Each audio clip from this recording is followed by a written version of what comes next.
प्यारे बच्चों, अज असी पंजाबी साहित्य के पितामह बाबा शेख फरीद जी इन्हां दी जो रचना है इन्हां दे सलोकां ते चर्चा करांगे, व्याख्या करांगे।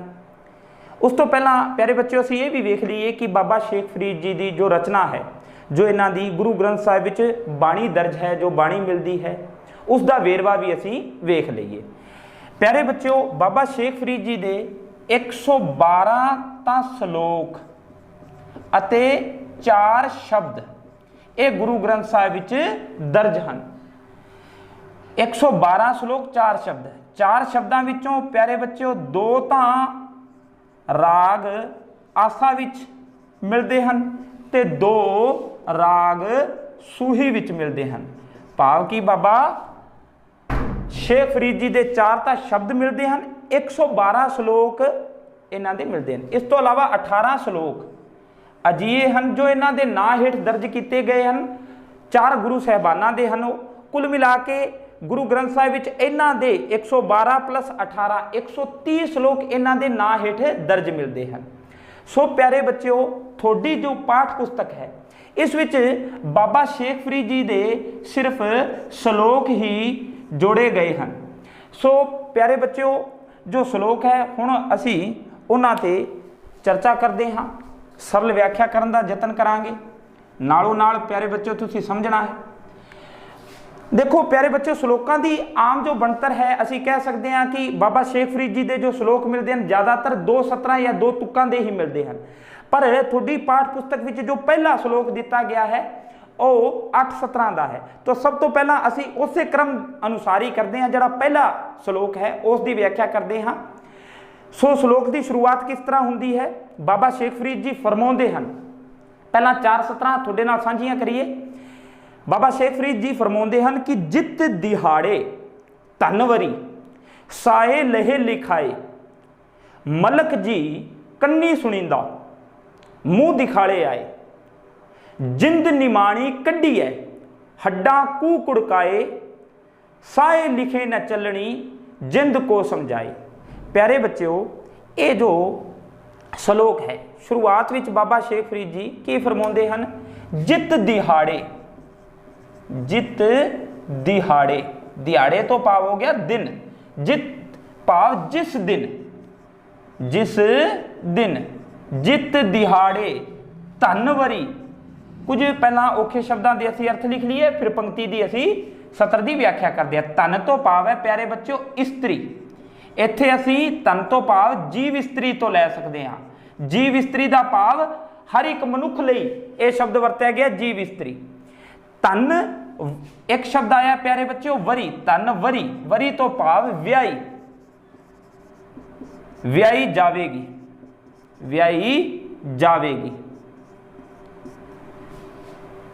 जित दिहाड़े धनवरी साहे लय लिखाए, एक शब्द है प्यारे बच्चों साए, साहा, साहा जो व्याह लई नियत किता गया दिन हुंदा है, व्याह दा पक्का या निश्चित किता दिन। तो साए असी कह सकते हैं नियत किता गया दिन।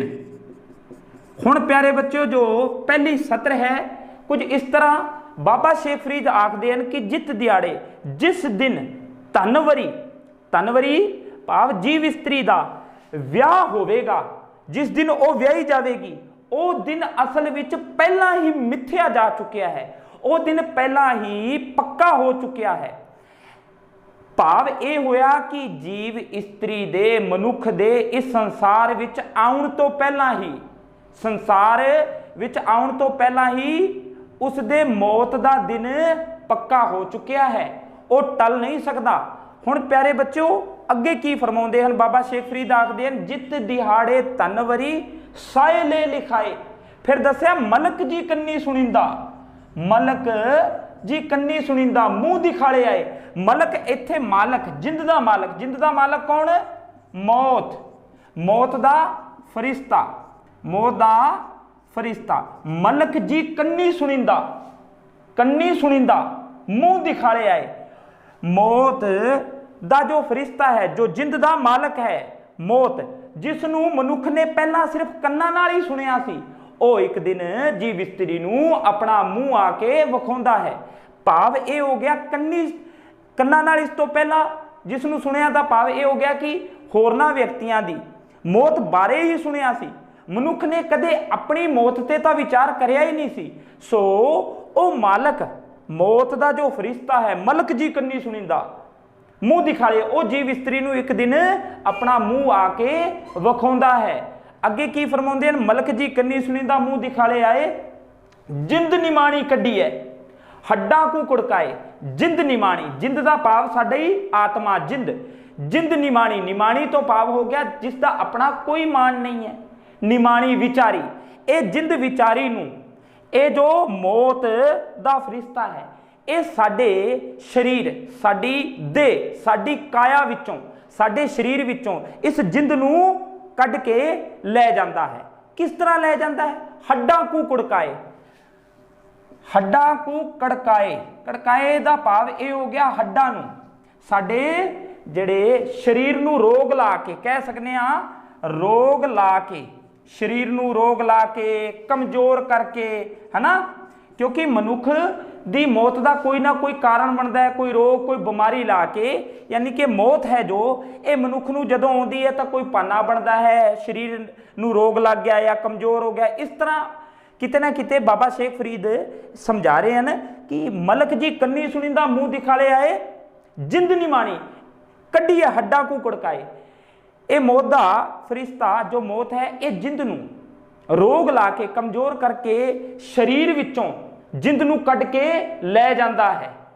ਫਿਰ ਅੰਤਿਮ ਜੋ ਸਤਰ ਹੈ, ਸਾਏ ਲਿਖੇ ਨਾ ਚੱਲਣੀ ਜਿੰਦ ਕੋ ਸਮਝਾਏ। ਫਿਰ ਉਹੀ ਸਾਏ ਭਾਵ ਜਿਹੜਾ ਮੌਤ ਦਾ ਦਿਨ ਪਹਿਲਾਂ ਹੀ ਨੀਅਤ ਹੋ ਚੁੱਕਿਆ, ਪੱਕਾ ਹੋ ਚੁੱਕਿਆ। ਸਾਏ ਲਿਖੇ ਨਾ ਚੱਲਣੀ, ਉਸ ਅੱਗੇ ਸਾਡੀ ਇੱਕ ਨਹੀਂ ਚੱਲਣੀ। ਚੱਲਣੀ ਤੋਂ ਭਾਵ ਅਸੀਂ ਕਹਿ ਸਕਦੇ ਹਾਂ ਸਾਏ ਲਿਖੇ ਨਾ ਚੱਲਣੀ। ਚੱਲਣੀ ਤੋਂ ਭਾਵ ਹੈ ਟਲ ਨਹੀਂ ਸਕਦਾ, ਟਲ ਨਹੀਂ ਸਕਦਾ।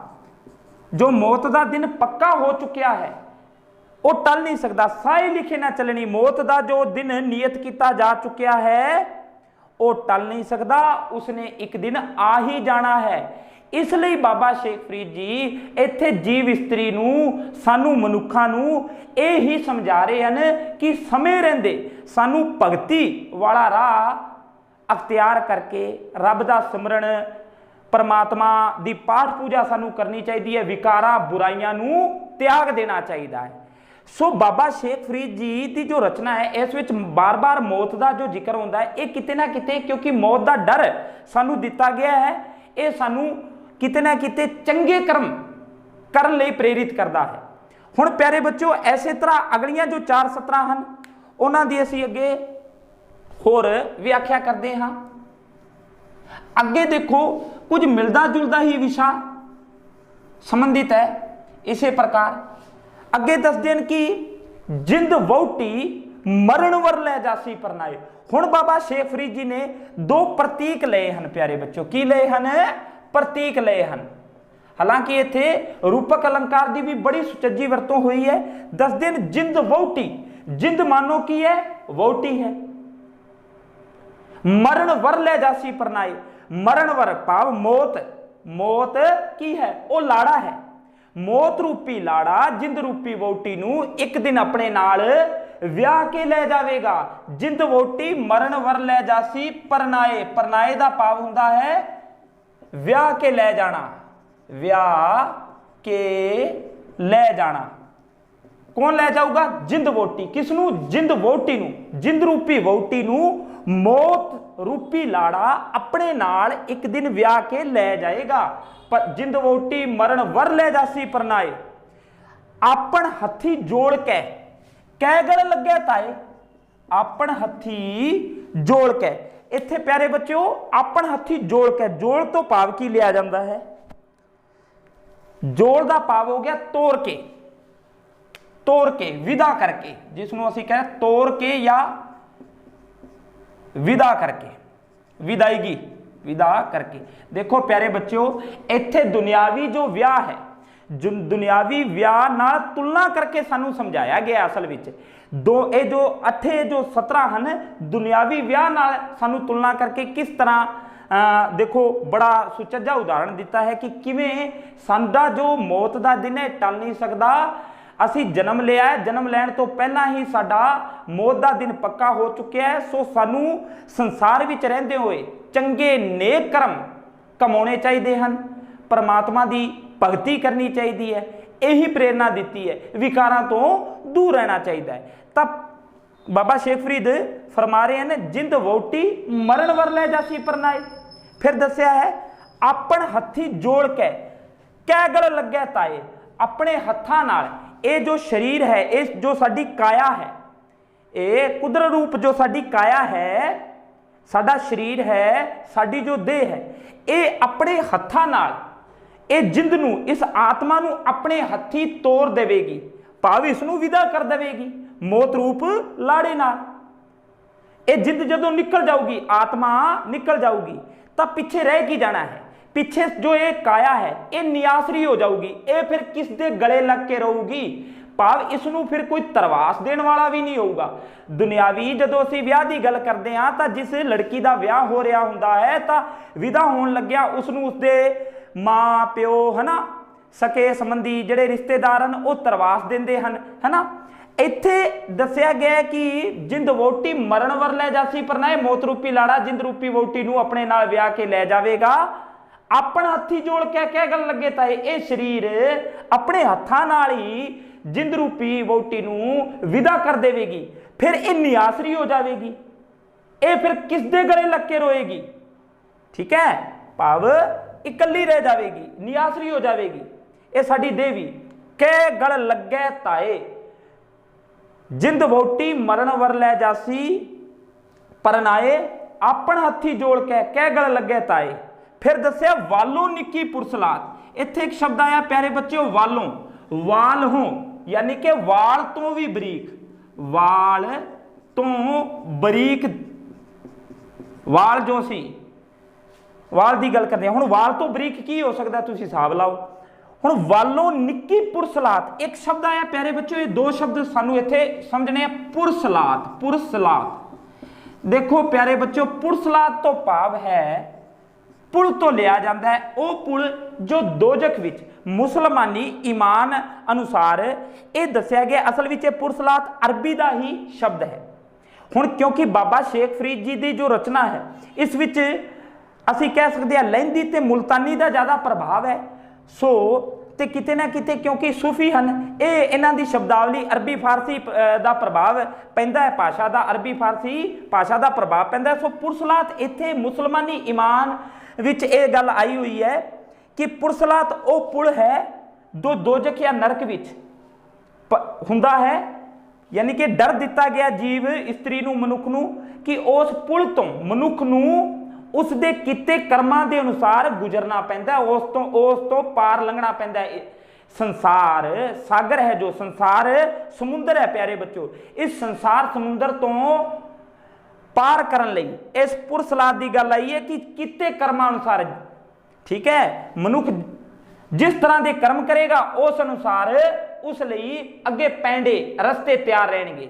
सो औखे रस्ते की गल आई है पुरसलात, असल विच ये पुल सिरात शब्द का ही बाद विच असीं कह सकते हैं, हो सकता है थोड़ा बहुत बदलिया हुआ रूप है, पुल सिरात तो ही पुरसलात शब्द बढ़िया हो सकता है। तां पुल जो वाल तो भी बरीक है या तलवार तो तिखा ते वाल तो बरीक पुल की गल आई है, ठीक है। वालों निक्की पुरसलात कन्नी कन्नी न सुनी आए, वालों निक्की पुरसलात कन्नी न सुनी आए। बाबा शेख फरीद जी आखदे न कि हे भाई कि तू कदे पुरसलात का नाम सुनिया है, जो वाल तो भी बरीक है, तेनू तेरे किते कर्मां दे अनुसार उस पुल तो गुजरना पैना है। वालों निक्की पुरसलात कन्नी सुनी ना आए, फरीदा कीड़ी पवंदियां, जो अंतिम सत्र है फिर दसिया फरीदा कीड़ी पवंदियां। बाबा शेख फरीद जी कहते फरीदा कीड़ी पवंदी, पवंद पवंदी, इसका भाव होया प्यारे बच्चों आवाज पैण तो, ਕਿਹੜੀ ਕੰਨਾਂ ਵਿੱਚ ਆਵਾਜ਼ਾਂ ਪੈ ਰਹੀਆਂ ਹਨ, ਕੰਨਾਂ ਵਿੱਚ ਆਵਾਜ਼ ਪੈਣ ਤੋਂ ਇਸ ਦਾ ਅਰਥ ਲਿਆ ਜਾ ਸਕਦਾ ਹੈ ਆਵਾਜ਼ ਪੈਣ ਤੋਂ।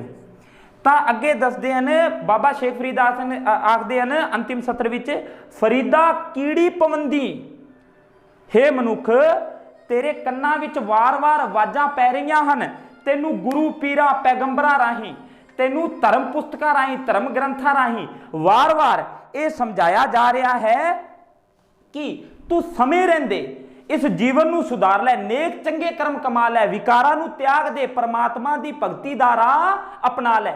ਸੋ ਦੱਸਿਆ ਫਰੀਦਾ ਕੀੜੀ ਪਵੰਦੀਆਂ, ਖੜਾ ਨਾ ਆਪ ਮੁਆਏ, ਪਰ ਤੂੰ ਫਿਰ ਵੀ ਆਪ ਮੁਆਏ, ਮੁਆਏ ਦਾ ਸ਼ਬਦ ਆਇਆ ਹੈ ਮੁਹਾਏ, ਮੁਹਾਏ ਤੋਂ ਭਾਵ ਹੋ ਗਿਆ ਪਿਆਰੇ ਬੱਚਿਓ, ਮੁਹਾਏ ਤੋਂ ਭਾਵ ਹੋ ਗਿਆ ਪਿਆਰੇ ਬੱਚਿਓ ਯਾਨੀ ਕਿ ਧੋਖੇ ਵਿੱਚ ਆਪਣੇ ਆਪ ਨੂੰ ਤੂੰ ਨਾ ਪਾ।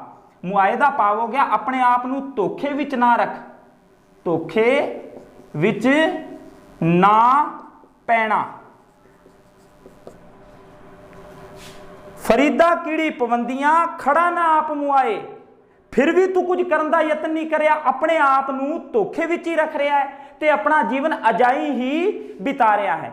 ਤੈਨੂੰ ਸਮੇਂ ਰਹਿੰਦੇ ਪਰਮਾਤਮਾ ਦਾ ਨਾਮ ਸਿਮਰਨਾ ਚਾਹੀਦਾ ਹੈ, ਕਿਉਂਕਿ ਇਹ ਜੋ ਸਾਰਾ ਇਸ ਅਸੀਂ ਕੇਂਦਰੀ ਭਾਵ ਇਹ ਜੋ ਸ਼ਲੋਕ ਦਾ ਅਸੀਂ ਲੈ ਸਕਦੇ ਹਾਂ, ਬਾਬਾ ਸ਼ੇਖ ਫਰੀਦ ਸਾਨੂੰ ਮੌਤ ਦਾ ਡਰ ਦੇ ਕੇ ਇਸ ਗੱਲ ਲਈ ਪ੍ਰੇਰਿਤ ਕਰ ਰਹੇ ਹਨ ਕਿ ਸਾਨੂੰ ਪਰਮਾਤਮਾ ਦਾ ਨਾਮ ਸਿਮਰਨਾ ਚਾਹੀਦਾ ਹੈ, ਵਿਕਾਰਾਂ ਨੂੰ ਤਿਆਗਣਾ ਚਾਹੀਦਾ ਹੈ, ਕਿਉਂਕਿ ਇਹ ਜੋ ਸੰਸਾਰ ਸਾਗਰ ਹੈ ਇਸ ਨੂੰ ਜੇਕਰ ਅਸੀਂ ਪਾਰ ਲੰਘਣਾ ਹੈ ਤਾਂ ਸਾਨੂੰ ਦਰਵੇਸ਼ੀ, ਸਾਨੂੰ ਭਗਤਾਂ ਵਾਲਾ, ਸਾਨੂੰ ਸੰਤਾਂ ਵਾਲਾ ਜੀਵਨ ਹੈ ਉਹ ਅਪਣਾਉਣਾ ਚਾਹੀਦਾ ਹੈ। ਸੋ ਪਿਆਰੇ ਬੱਚਿਓ ਇੱਥੋਂ ਤੱਕ ਤੁਸੀਂ ਇਸ ਨੂੰ ਸਮਝੋ, ਫਿਰ ਅਸੀਂ ਮਿਲਦੇ ਹਾਂ ਅਗਲੇ ਵੀਡੀਓ 'ਚ। ਧੰਨਵਾਦ।